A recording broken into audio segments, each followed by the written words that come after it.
તમારે ધર્મ કાર્યમાં વાપરવો પડે અને એ વાપર્યા પછી પાછું તમારે બાકીનો ભાગ હોય ને એમાંથી દાન કરવું પડે છે.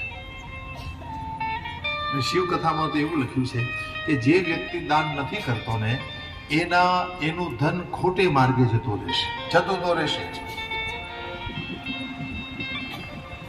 બીમારીમાં વાપરવું પડશે, કેસ કબાડામાં વાપરવું પડશે, જશે જરૂર. ત્યાં સુધી લખ્યું છે કે ખેડૂતને ખેતી કરશે તો એમાં પાક ઓછો આવશે, ત્યાં સુધી શિવ કથામાં લખેલું છે. કારણ કે એને જે દ્રવ્ય કાઢવું જોઈએ એ કાઢ્યું નથી. કોઈ પણ વ્યક્તિ હોય, કોઈ પણ બ્રાહ્મણ હોય, ક્ષત્રિય હોય, વૈશ્ય હોય, શૂદ્ર હોય, દરેકને પોતાની આવકનો અમુક ભાગ ધર્મ કાર્યમાં વાપરવો જ પડે છે. આજે નથી વાપરતો એ કા ડોક્ટરને આપે, કા ફોજદારને આપે, કા વકીલને આપે, પણ એ ગયા વગર રહેતું નથી. આ હકીકત છે ભાઈ. સત્કાર્યમાં તમે તમારી સંપત્તિ વાપરો એ તમારા કર્મનો ભોગ થઈ જાય છે. કર્મનો ભોગ છે આપણો. આ કર્મ ભોગ પ્રમાણે જે કંઈ તમે જીવનમાં ભોગવો છો ભાઈ, એ ભોગને ઓછો કરવો હોય તો તમારું દ્રવ્ય સારા કાર્યમાં વાપરો. હું એમ નથી કહેતો કોઈ વ્યક્તિને દાન આપવું, તમને જ્યાં ઠીક પડી ત્યાં ખર્ચો, પણ મિલે હોય કા સદુપયોગ કરો. બસ મિલે હોય કા સદુપયોગ કરો. તમને જે મળ્યું છે એનો સદુપયોગ કરો. શરીર મળ્યું હોય, મન મળ્યું હોય, જ્ઞાન મળ્યું હોય, ધન મળ્યું હોય, એનો સારો ઉપયોગ તમારે કરવો જ પડે. આ શાસ્ત્ર આપણને શીખવાડે છે. ભરતજીને એ સબ કિયા. પોતાના પિતાને માટે ભરતજીએ જે કરણી કરી છે લાખ મુખે પણ એને વર્ણવી ન શકો, એમ ગોસ્વામીજી લખે છે. પિતુહિત ભરત કિન્ની જસી કરણી, સો મુખ લાખ જાય નહીં ભરની. હવે સારો દિવસ શોધવામાં આવ્યો છે. રાજસભામાં બધા બિરાજ્યા છે. ભરતજી વશિષ્ઠની બાજુમાં બેઠા છે. વશિષ્ઠજી નીતિ અને ધર્મનો ઉપદેશ કર્યો છે. પહેલા મુનિવરની બધી કથા સંભળાવી, રામના ગુણ અને શીલની પ્રશંસા કરી છે. એ વખતે મહારાજ વશિષ્ઠજીની આંખમાંથી આહુડા નીકળ્યા છે. લક્ષ્મણજીની અને સીતાજીની પ્રીતિના વખાણ કર્યા છે. અને પછી કહ્યું, દેખો ભરત ભાવિ પ્રબલ છે. સુનહું ભરત ભાવે બિનકી કહું લીલા, આનિ લાભ જીવનું મરનું, જસ અપ જસુ વિધિહા, जस अप जसु विधिहा. भरत जी भावी को कोई महाराज ने कहा, जीवन में हानि हो, लाभ हो, मरण हो, जस अब जस जो भी मिले आपको वो आपका भावी है, उसके अनुसार सब मिलता है. हानि, लाभ, जीवन, मरण, जस અને અબજસ આ બધું તમારા ભાવિ પ્રમાણે તમને મળે છે. બીજો એક ભાવ અહીંયા સરસ આવે છે કે ભગવાન રામ વનમાં ગયા, હાનિ કોને થઈ? અયોધ્યાને હાનિ થઈ છે. વનવાસીઓને લાભ થયો છે. વનમાં ગયા ને તો ઋષિઓને લાભ થયો છે. જીવન કોને મળ્યું? રામની કથામાં અહલ્યાને જીવન મળ્યું છે. મરણ કોને મળ્યું? દશરથજીને મરણ મળ્યું છે. જસ કોને મળ્યો? વાંદરાઓને જસ મળ્યો છે. અબજસ કોને મળ્યો? કૈકેયને અબજસ મળ્યો છે. राम के वन में जाने से सबको ही मिला. अस विचारी के देंगे दोषो. शोक करवा योग्य महाराज दशरथजी હતા જ નહીં. શોક તો કોની પાછળ કરાય ભાઈ?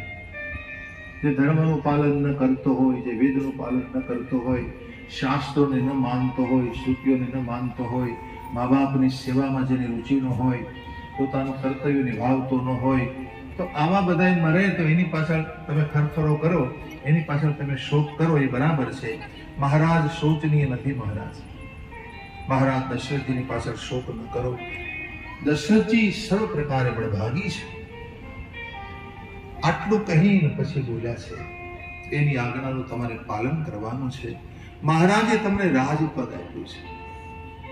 રાય રાજપદુ તુમ કહુ દિનહા, રાય રાજપદુ તુમ કહુ દિનહા, પિતા બચન ફુર ચાહીએ કિરના, તમારા પિતાજીના વચનને સત્ય કરો મહારાજ. રામજીએ જેને માટે વનમાં ગમન કર્યું છે, જેના વચનને માટે, જેના પ્રેમમાં ડૂબેલા મહારાજજીએ રામ વિરહમાં પોતાના પ્રાણ ત્યાગ્યા છે, પણ વચન ન તોડ્યું મહારાજ. અનેક વાતો થઈ છે મહારાજ વશિષ્ઠજી દ્વારા. કૌશલ્યાએ પણ કહ્યું ધીરજ ધરો ભરતજી, અને ગુરુની આજ્ઞા છે ને પથ્યરૂપ છે. ગુરુજીની આજ્ઞા એ પથ્યરૂપ છે. કોઈ પણ રોગને નષ્ટ કરવા માટે જેમ આપણે કેમ પથ્ય પાળીએ છીએ, એમ ગુરુજીની આજ્ઞા છે એને પથ્ય માનો. એટલે તમારા રોગ યાની જે કંઈ તમારી સામે પરિસ્થિતિ ઉપસ્થિત થઈ છે એ નતો સાંભળી ભરતજીએ હાથ જોડ્યા. ધીર પુરુષ ધર્મ ધુરંધર છે અને માનો અમૃતમાં બોલેલા વચનો હોય એવા વચનો ભરતજી બોલ્યા છે. સુનિએ એ સભા મેં ઉપદેશો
સારો ઉપદેશ આપ્યો છે.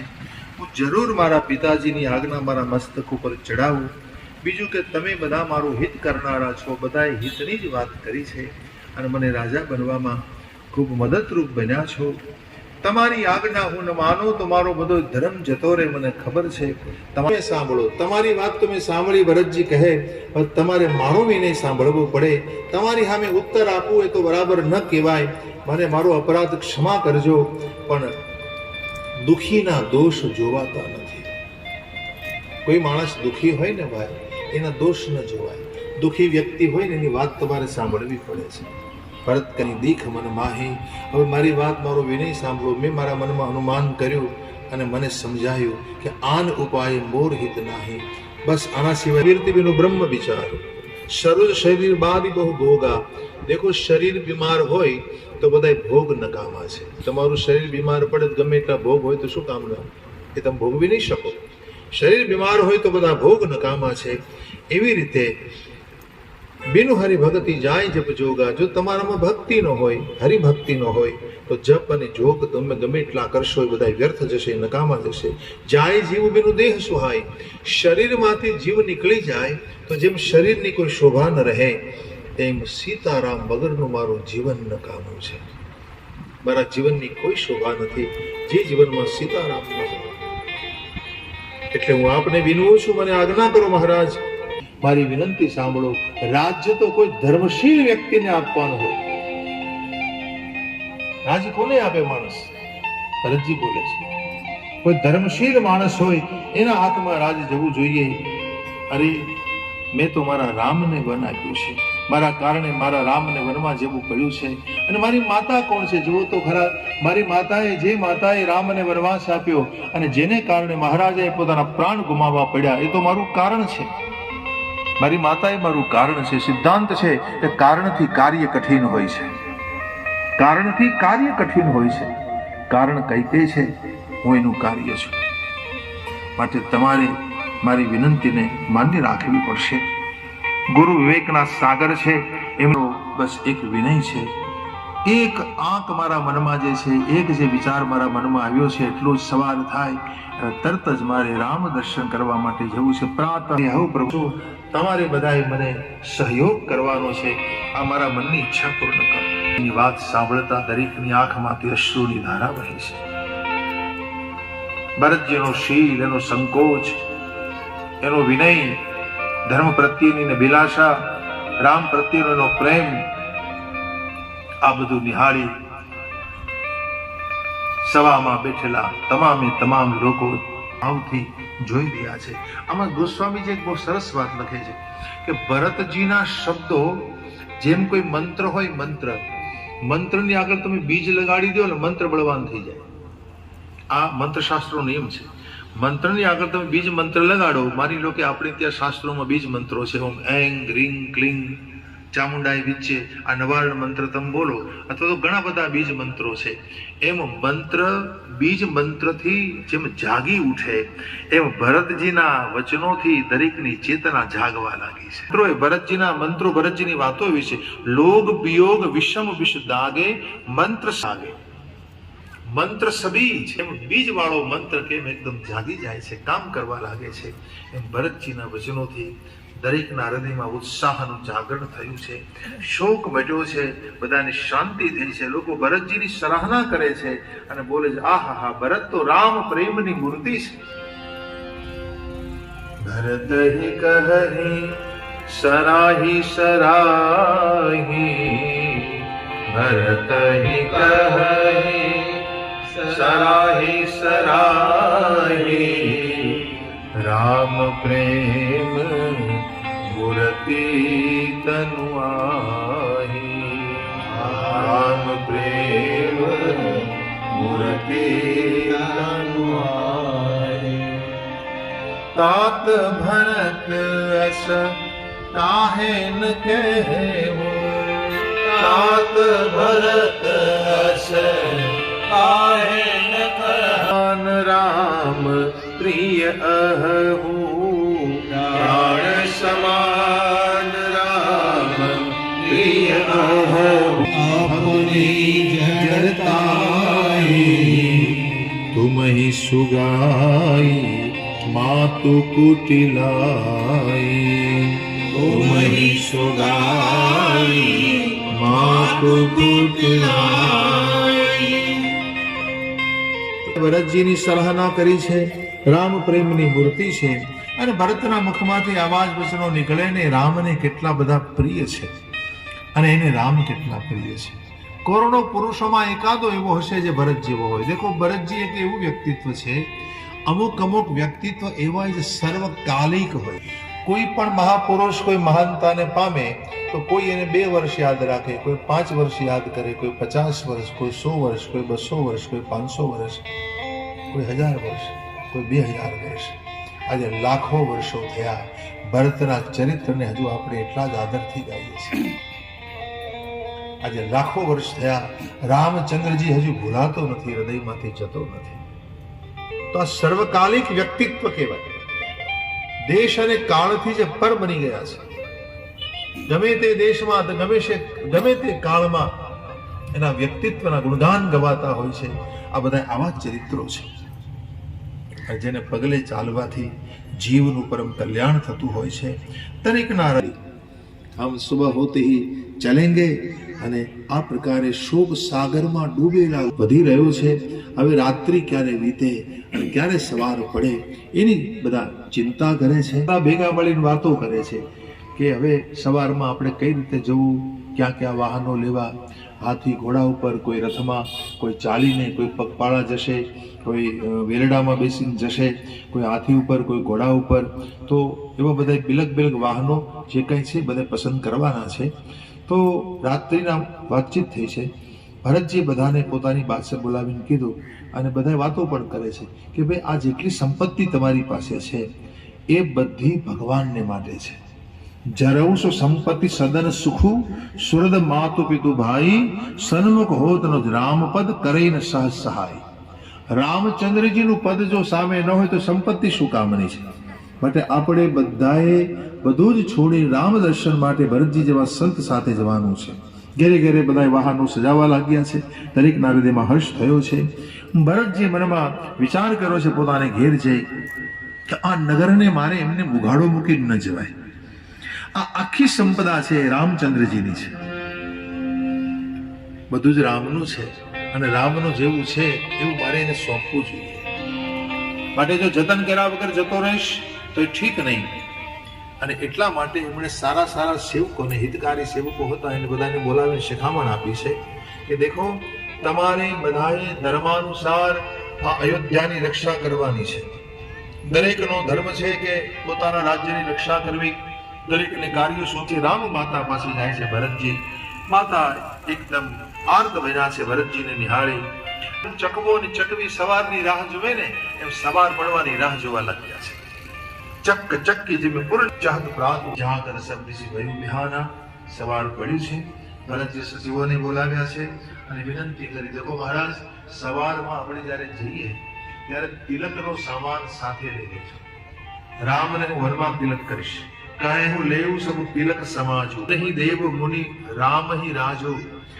મુનિવાર રામને રાજ્ય આપશે વનની અંદર જ. માટે બધો સામાન સાથે લઈ લેજો. અને સબકો કહા ચલો અબ જહાને ઓર નાથ ઘોડા વાહનો આદિ સજાવ્યા છે અને ચાલ્યા છે.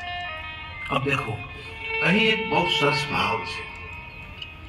ભરત જેવા સંતના સંગમાં અયોધ્યાવાસી એ બધા રામ તરફની યાત્રા માટે ચાલ્યા છે. આપણા જીવન